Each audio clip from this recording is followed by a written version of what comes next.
Welcome back to another People I Meet. Nope, still there. Hang on. Okay, we're good now. Okay, we're good. I'm Celeste Kirby. I live in an assisted living because I have multiple sclerosis and fibromyalgia. I also have endometriosis, which wouldn't be a problem because I have mitigated the pain of that for the past 20 years with birth control, but now I'm confined to a wheelchair, so we gotta figure out something, how to mitigate that pain without me gaining exorbitant amounts of weight. Okay, so I talk about people I meet because I meet weirdos, and I read poems I've written, and I read passages of books I've published, and I have my friends talk about their nerdy things, and I talk about my dissertation because it was on The Simpsons, and I do all sorts of nerdy things. Today I'm going to tell a story about Miss Sweatpants. If you've been listening, you've heard a few. Okay, Miss Sweatpants is the stereotypical fat chick. She doesn't groom herself. She wears sweatpants in public all the time, which is why she's Miss Sweatpants. And I do now. I wear sweatpants all the time now. I never even get dressed, but that's because I live in a retirement home. I don't even leave the house. Well, I do on occasion now because I procured a car because I won a lawsuit, so I bought a crappy car off Craigslist, and I learned if you don't drive it at least once every couple of weeks, the battery dies. I also learned if you leave the lights on and don't drive it for a month, the battery dies. Yeah, you know, just you learn things as you get older, stuff like that. Okay, so after Miss Sweatpants' first dog died, she was very sad, obviously. I mean, dogs are part of the family.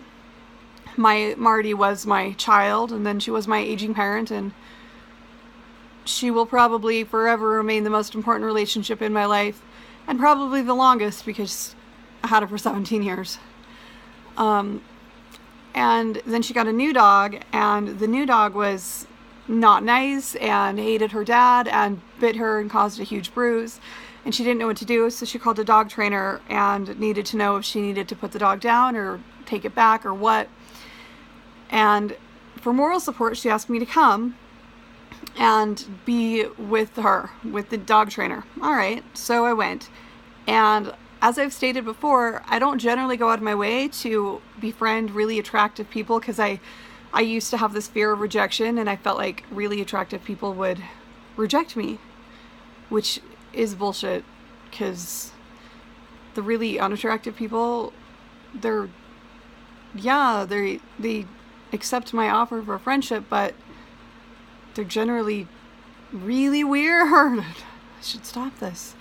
So I went, and the dog trainer was hot, right? She looked straight up like Barbie, except that she smelled like dog pee. And yeah, pretty much. So she's telling them, you know, the dog doesn't like the dad, this isn't gonna work, and how they are going to have to take it back to the shelter, and it probably is going to have to be put down, and the parents start fighting again because mom's a total hoarder and dad is OCD and all they do is fight, and they think that that's, you know, normal and happy.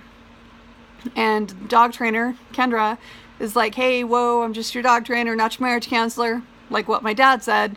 Hey, whoa, I'm just your accountant, not your marriage counselor. And I just think Kendra's funny, and Miss Sweatpants and her cousin were planning on going to dinner afterwards, and I was going to go with them, of course, and I invited Kendra because I thought she was funny, and I didn't expect her to say yes, but she did, and she was hilarious, and we just had a good time, and she and I are still friends. She's still smoking hot, she still looks like Barbie, she still always smells like dog pee. Love you, Kendra. So, but you know, that's her job. I smell like old people because I no longer work and I live in an old folks home. So, you know, we all have our different smells. I used to smell like kids. That's not really a bad smell except for the poop part. But, you know. Anyway, so I'm distracted. I'm easily distracted. I have ADHD. But there was another Miss Sweatpants story. All right, until next time.